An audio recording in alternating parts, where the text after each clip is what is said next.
If you want to read better and think more clearly and understand the ideas shaping our world, then this might be for you. You should join the Dr. John Patrick Book Club. It's a private online community where we read great books together and learn how to think, not just what to think. Inside, you're going to have access to Dr. John Patrick as we work through books and ask questions. If you've ever felt like there are books you should be reading or ideas that you want to understand better, but you didn't want to do it alone, this is a good place to start. You can find the link in the show notes or the description below to join. Shalom, everyone. Peace be with you, as they say. I hope you're all doing well. Those who don't know me, I'm a retired professor of biochemistry, pediatrics, very retired. But the students changed my life really in my 50s, and I ended up leaving the university a little earlier because I had lots of invitations to lecture on basically ethics, culture, faith, and public policy. So this podcast was brought together not by me, but by Craig Flood, who appreciated what I was doing and attributed the talks to his good marriage, to producing his good marriage. That's over-the-top compliments, but I'll take them. So that's how the podcast came about. And I thought very few people would turn up. Well, it's not viral, of course, but it's certainly well worthwhile doing. When you think I probably talked to more people on this podcast than I did lecturing to people for most of my life in university. That's a sobering thought. So, where am I going today? First of all, I keep forgetting to do this, so I'm going to put something in right at the beginning, just to get it out of the way. And it's a little snippet that I would like you to think about, because some of the people I've met, and many of the people I do meet, need to think about this little problem. I'm often arguing that the scientific revolution and scientific reductionism has done us a great deal of damage, and it has. So I want to redress that damage. It's done us a lot of good as well, particularly in making at least a larger proportion of people more aware of what numeracy means and why it matters. And I just want to push back, because some of the nonsense that goes on, where people, particularly from the so-called social sciences, don't seem to understand this at all, and people split groups off in ways they shouldn't do. So let me illustrate what I'm trying to get at. The first thing I would do in my own honors course on how to read the biochemical literature would be, one of the first things would be to draw a bell curve, a normal distribution curve. Now, one of the prerequisites for that course was that you needed to have done a course in statistics. So I'd draw that curve, ask them what it was, and I'd get bell curve. And then I would draw in 5 lines. Now, the first one was easy. It went right through the peak of the curve. And in a normally distributed curve, it's the mean and the median. It's the middle, and each side is equal. That's the point about the distribution. Now, then I draw another line, a pair of lines, some way, but equally equidistant from the mean. And they would drag up that that's probably the standard deviation. And I'd ask them what was contained within the range, mean plus 1 standard deviation and mean plus 2 standard deviations. And the point about it is that the mean plus 2 standard deviations actually contains 95% of the data. So you get beyond that, and you've got a tail at each end. So far so good, making some progress.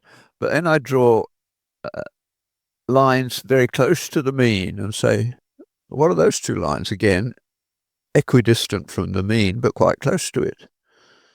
And it was very rare to get the right answer, which is the standard error of the mean. And I asked them, why would I have any interest in that? And they didn't know. What it tells you is if you took another sample from the same population of the sample that you're looking at and have got the data from, another sample, the mean would lie within that very narrow one or two standard errors of the mean, depending on how you're going to use it. Why does that matter? Well, you can't sort that data out by looking at a plot. And yet, take the treatment of leukemia. Basically, the outcome in leukemia has gone from pretty disastrous to really pretty wonderful in my lifetime. And during that time, there were very few new drugs. It was just superb, boring. I could not have done it. Boring research of taking samples of people and taking the drugs we've got and analyzing it using statistics of that level, so that if you could push the standard error of the mean in the right direction, then that was a treatment worth using. And then you could look at dosages, intervals, retreatments. I mean, very, very tedious work, but beautifully done. And now, without virtually many new drugs at all, the outlook for most leukemias is much, much better than it was. But you couldn't see that data by simply talking to people. You wouldn't get there. You had to do good statistics. Now, that's one example. Second example of how these things work. In my own work, I was looking at the data that I'd collected from malnourished children, basically looking at how their leukocytes were handling the transport of sodium across the membrane. And because that particular enzyme system uses a lot of energy, and the basic thing that happens in a severely malnourished child is that it becomes an incredibly efficient machine, but at the cost of being very, very vulnerable to any excess or diminution in a vital nutrient, for example. It turned down its energy expenditure in order to survive. It's an adaptation at a cost. So once we'd realized that malnourished children were energy efficient, then the question had to be, how's this done? Well, I stumbled across this and realized that the enzyme that I was interested in was responsible for at least 40% of basal energy expenditure, because it produced the membrane potential across every cell in the body. And so any increased efficiency in that would save a lot of energy. So I had a simple hypothesis to test. And after I'd studied about 40 or 50 children, I looked at the data and I was right. But there were 3 or 4 children who were not 2 standard deviations from the mean, but 4 or 5 standard deviations from the mean. They were way off. The standard thing to do in science these days is to say, something must have gone wrong with that experiment and you missed it. But I was brought up to be a little bit more rigorous than that. I couldn't think of anything that I'd done differently in those children. And to cut a long story short, I went and investigated what we knew about them, and lo and behold, I had stumbled on a way to diagnose on admission the last group of children who were not surviving. We had a small group of children when we brought them all, the malnutrition rate, death rate down from 40 or 50%, which it was when the unit started, to very near zero. But there was 2 or 3% left, and they were dying when we thought we'd cured them and were just waiting for them to grow. An interesting thing was that in theory, I could reduce their cells, which I could detect in vitro on admission, to ones that survive by use of a drug. I used a water-soluble analog of it in the test tube as a means of sorting out the sodium pump from other pumps.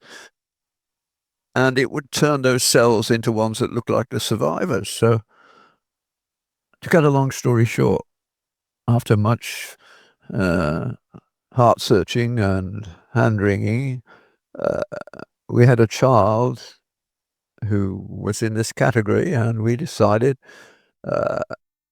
we would not let her die as the others had without trying this drug, and it worked.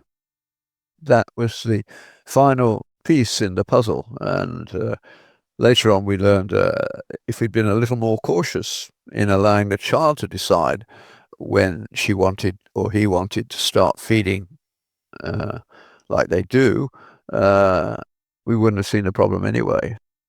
But we started feeding them, and they took it, and it was more than they could handle. And we still don't know the real mechanism. I have theories about that.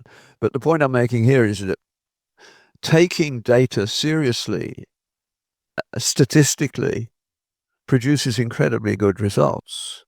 And failing to do that is stupid.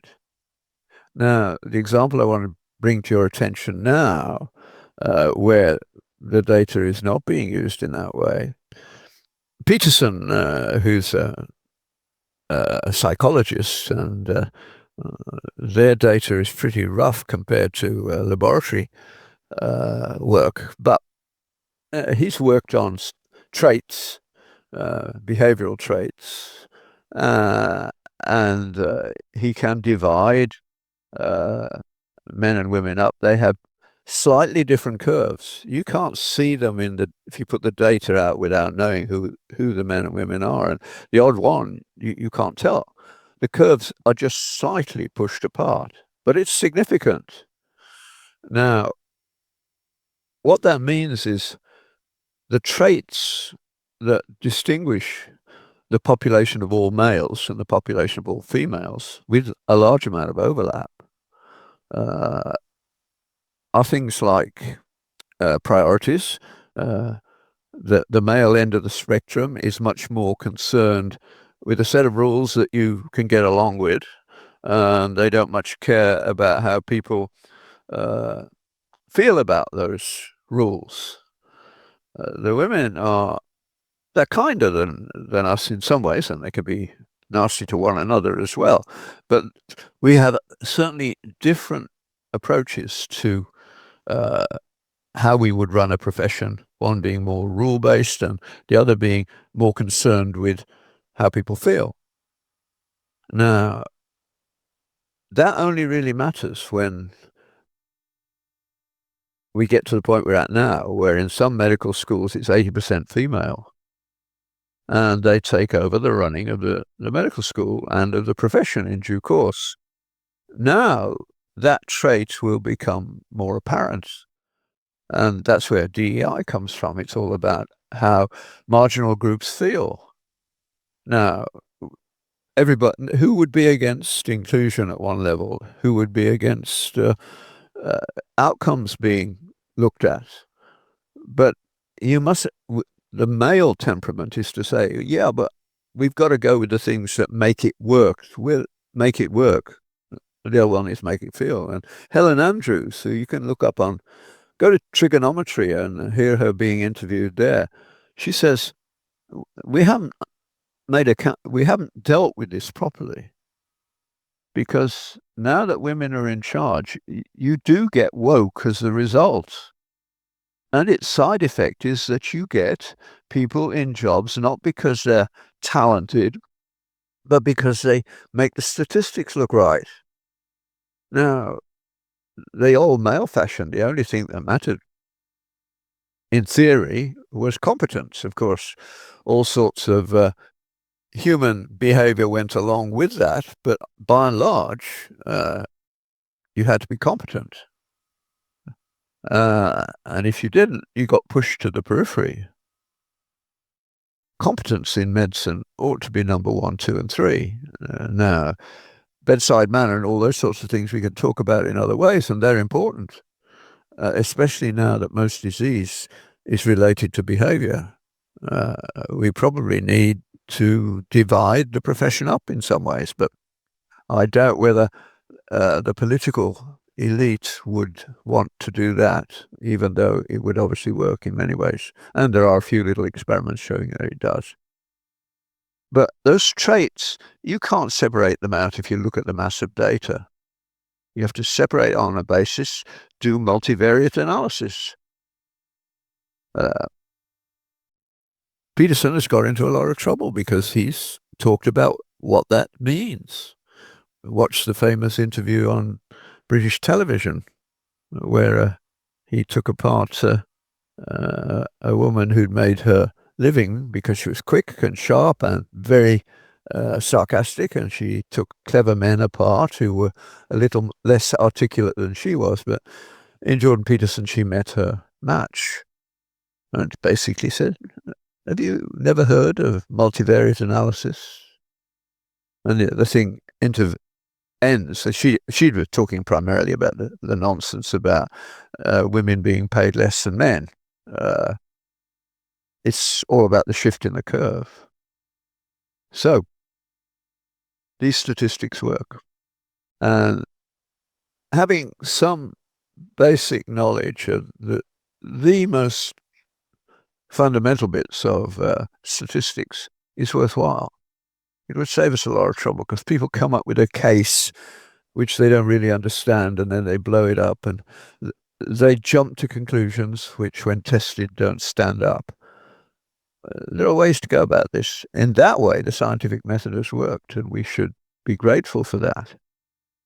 I mean, it didn't work in medicine because they weren't numerate for a long while. I mean, it wasn't, as I keep saying, until the 1860s that going to the doctor correlated with living longer.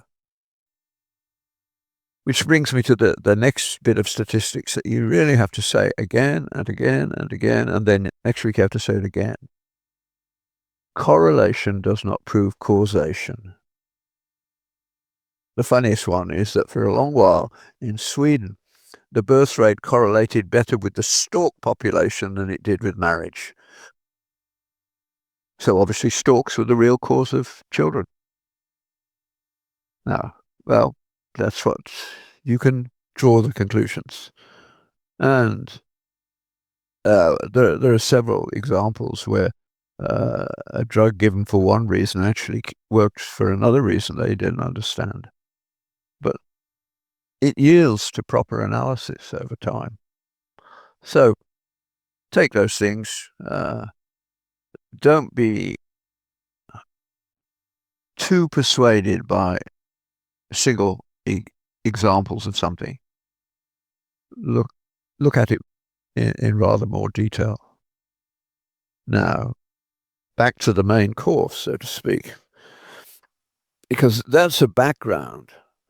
The problem is when you enter that background too vigorously, you forget what it means to be human very easily, and you develop very dismissive accounts to what, I mean, it even happened frequently when I was a child.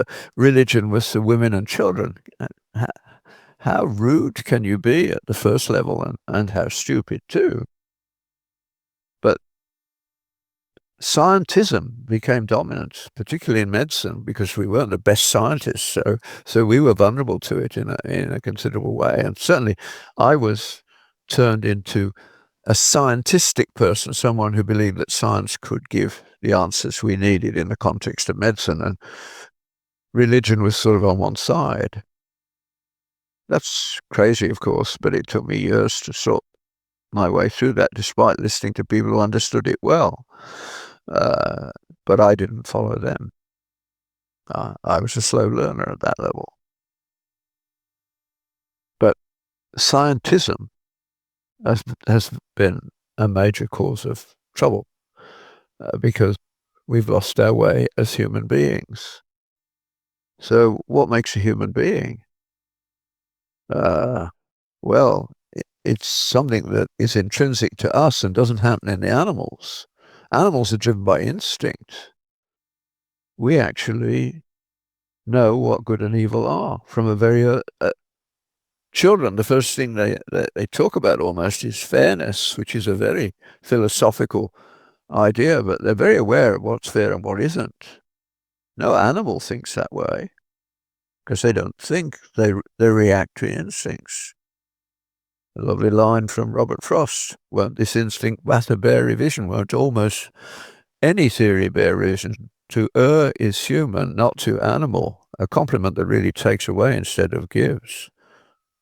Our humour, conscientiousness and worship went long since to the dogs under the table because of this behaviour. He was right. Not a believer, but he honestly described what happened. And it's not good news. And it's where we're at. And now you see feeling-driven manoeuvres going on all over the place. So the key question for a Christian to ask of the world around them when they're proposing all sorts of things, we could run through a list as long as my arm, but all of them come into the category of what ought we to do. And what we have to ask is, when they propose what we ought to do, like provide maid to everybody with a untreatable future, and say, what would you need to believe to make that good and right? They've never asked that question. The one that went before it, abortion, it wasn't what is good and right. It's what I want to do. And because we are in charge of our own lives, we can decide that we can get rid of this child before it becomes too much of a nuisance. But it is a human being that you're killing. You were like that at one stage. And it doesn't come without consequences, because once you allow that step, you can't logically go from where you started saying only in the first 12 weeks. Now it's up to partial birth abortion. And there's no logical reason why it shouldn't be. If the reason you're doing it is utilitarian for the individual who's bearing the child at the time, without any reference whatsoever to what that would do to society as a whole, including that individual, then you're going to go on down it. And of course, once you've got to partial birth abortion on grounds of utility, what about the handicapped? Well, we're currently setting out to make sure that a whole bunch of genetically disordered children, statistically disordered, don't make it to birth. Save a lot of money, they say. Well, there's a lot to be said about this, and I can't go down that path at the moment. The Jews have thought about it more than anyone else, because they have a whole slew of genetically determined diseases that are horrible. So there are certainly groups of Orthodox Jews who maintain, before you start dating, you have to check that you're not going to produce one of these diseases. Now that is done before you get into the human situation. It has worked for them, and you can get rid of some of these very difficult diseases that way. But you can think for yourself what the logical consequences of it will be after that. If you want to hear the way that I would do it, you should go and listen to a talk, my standard talk on abortion, but that takes an hour. But what I discovered once I started doing is that the pro-choice people were exactly that, pro-choice. Nothing else mattered. They hadn't even begun to consider, so what is entailed in that choice? And they'd never thought about them. So by the time I get to the end of that lecture, I always end the same way. I say, I've laid out two worlds for you. One in which you have a very high view of the sanctity of life, and one in which you have a high view of choice in those that are born. And those two views I've laid out to you with their logical consequences in terms of the society they produce. Which story do you want to give to your children? And there's no sound. I've never been asked a really hard question after that point because they simply can't answer it. And they've never thought about it. What they want to give to their children is the world that used to be. Now we have got a world which comes from believing that we can make the decisions as to how we should live, and we have. So you look at social statistics after the Second World War finished, throughout the 50s, all the social statistics were moving in the right direction. Less sexually transmitted disease, fewer conceptions outside marriage, less divorce. And then the 60s arrived, and they've all gone the opposite direction ever since. Not good news. Not good news at all. So that was meant to be a little introduction. It's probably going to be half. What have I been reading this week? Part 2, if you like. I very much enjoy reading the back page of First Things. Ephraim Radner, a very thoughtful guy, incredibly musical, incredibly clever. I thoroughly recommend reading them. But this week, he not this week, it's a monthly thing. Let me just read the opening paragraph and you'll probably see where I am already saying, please continue. It's called A Tale of Two Maybes. Who knows? God may yet repent and turn from his fierce anger so that we perish not. Jonah. These words spoken to the king of Nineveh are often read at the beginning of Lent. Will God be merciful? Maybe. It's an odd assertion when you ponder it. It might mean that repentance is always worth a try, reflecting, what have I got to lose kind of attitude, when losing is the more likely outcome. Or it may mean that God, after all, is a terrifyingly arbitrary master who reaps where he does not sow and gathers where he does not winnow, to quote Matthew. Either interpretation is not very comforting. On deeper reflection, however, I think the thought that God may yet repent signals a great, if dizzying, faith. The maybe of repentance is, I dare say, thrilling, literally so, like a great ride down the chutes and raging waters of God's cosmic torrents. Who knows? The world is difficult to understand. There are a lot of things out there that are truly horrible. The sicknesses of children, particularly some of the horrible parasitic disorders that are not treated in most of the world.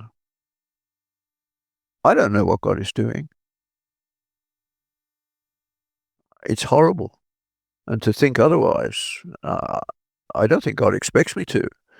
He knows, he made me after all, that this is not what was intended. But in it, something is going on that occasionally you begin to get a little chink of light. I mean, the example that comes to mind at this moment, I've mentioned on this podcast before, an African Anglican priest, John Damascene, who had a little church in Rwanda that was doing well and growing, mainly Hutu. And then the war blew up and the Hutu ran away into Zaire because the Tutsi were killing them in revenge for what they had done to the Tutsi. There's no angels on either, well, neither side is angelic, put it that way. He could have gone to Kenya. The church would have made that possible and lived in at least physical safety. But he chose to go with his flock to the refugee camps in Zaire. So he had a comfortable life, and then suddenly he was living under a blue United Nations tarpaulin. But that tent was a place where people went with their problems, their spiritual problems, where prayer was wont to be made and peace was often found. When I talked to him, he said, I wouldn't wish the experience of losing everything on anyone, but I would not have missed this experience for anything, because I thought I knew how to pray, but I didn't until this happened. There you can see there's a greater good, material success, even spiritual success at one level, was making him comfortable.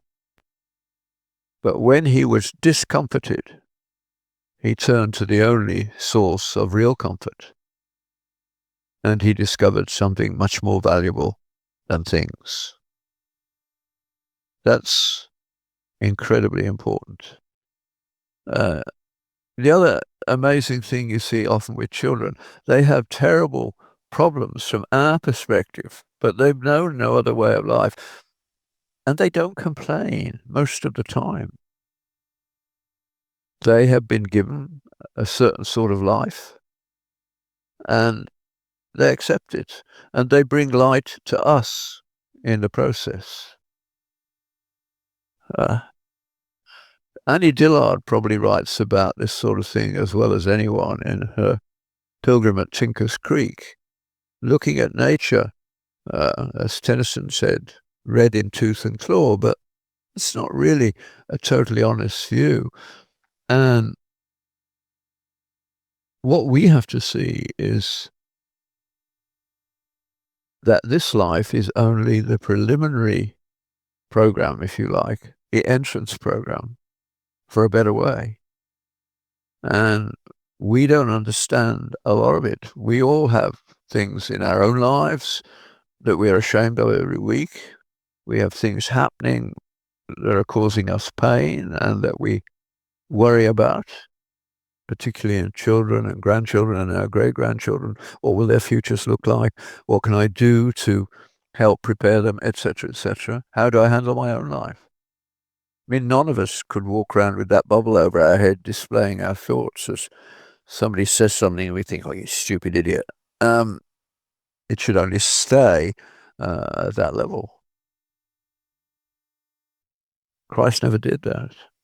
I mean, for Muslims who pick up and happen to read, as appears to happen quite often, they've been brought up with Islam, which teaches you should slay the infidels. The people of the book, you must humiliate. We will destroy their families. They did with their taxation system and their brutal murders. No, all the world's great colonizers, empires, yeah, they have built wondrous things. I mean, the Babylon built by Nebuchadnezzar was an amazing city, but it was brutally maintained. Most slaves, males, were slaves for life. When they lost the war, they took the good ones, used them as slaves or whatever. In most cases, emasculated them. It's a brutal world. Always has been. And I mean, the current liberal elites, the children who die before they're born, and those that we are now killing before they should die, are more than the people who die in the wars by a long way. And we pay a price. We must become less sensitive as people if we are going to live with those things. And that sensitivity is across the board. We have diminished so many things. We have turned the world from a flourishing world into an intellectual desert in many ways, certainly a spiritual desert. Lewis used that phrase in the abolition of man. Our job is not to chop down jungles, but to irrigate deserts. And you only have to ask the question, what books have you read? I would love that every church that's indirectly listening to this podcast does a serious survey. What serious books have you read in the last year? If it's double-spaced, it might be serious, but it's highly unlikely. What books have you read that challenge you as much as the stuff you had to learn for your job? Because we're talking about your eternal future, which is also dependent in some ways on what you do. Heaven is a place of justice. I don't expect to meet Sir Paul until some millennia into heaven, if you see what I mean. Obviously, there are differences between us that we recognize that. I'm in awe of people who turn down an academic life in order to become missionaries. And then, what's the name of the missionary from Yale who became a Christian and realized that there was a bunch of Muslims living in China, so he had to learn 2 foreign languages to get there to the group that he felt called to. And he died before he got there. But his dedication, the way he lived, has had ramifications ever since. I'm sorry that my memory for names is disappearing. Somebody listening to this will know what it is. I'll know myself later today.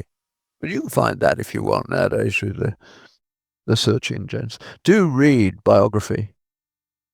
Great biographies are wonderful books to read. I mean, Bonhoeffer's life is a good example. Even the title of the book, but his most famous book is worth buying for the first chapter alone, with the wonderful account of cheap grace. Now, it should be in my quotation book. It is in my quotation book. The only question is, can I find it quickly? Because I threw away, I didn't throw away, I lost the index I'd made, and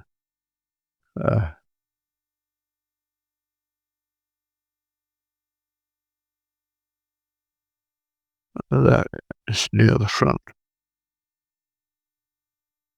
Cheap grace is Bonhoeffer will find it for you, and it's worth writing down. I thought it was in the first few pages, but it's not. Cheap grace is what we want. Real grace is a demanding thing. I'll find a quotation and read it at the beginning of the next podcast. But do find it yourself. A little searching will imprint it. Cheap Grace, first chapter of The Cost of Discipleship. There you are, the title's back. I don't know what the good Lord is doing when he, I suppose he humbles you in a way. I'm not sure. But I hope you found some things that are challenging to you.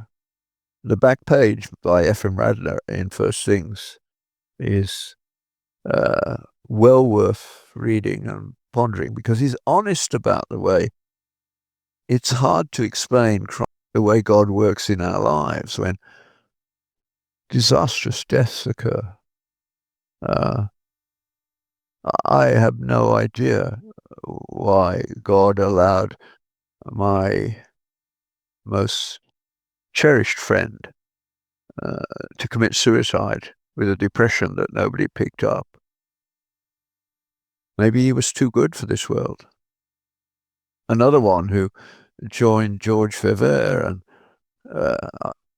he started running the underground in Behind the Iron Curtain student program for Operation Mobilization.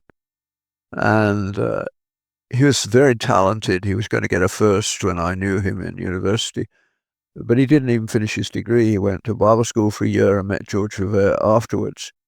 And he did come and see me some years later when I was in training at the Brompton Hospital. and we had an evening together. And he was so fulfilled. He was on fire. But I will never forget that. He was killed in Poland in a road accident quite soon afterwards. And Sally and I went to his memorial service at All Souls Langham Place in London. And as we came out of the underground at Oxford Circus and walked along Langham Place, we could hear the singing. The joy of mission accomplished was what that service was about. It was wonderful. That's our world. Because that's what's to come, not what we've got now. The best that we have now is a shadow of what is to be, because this is a fallen universe. Read Psalm 19, Lewis's perfect poem, as he says. First, the poet looks at the world and is duly impressed, and then he turns to the life of the mind and the law, how our souls are formed. And he says, sweeter than honey. That's the law. Have a good week.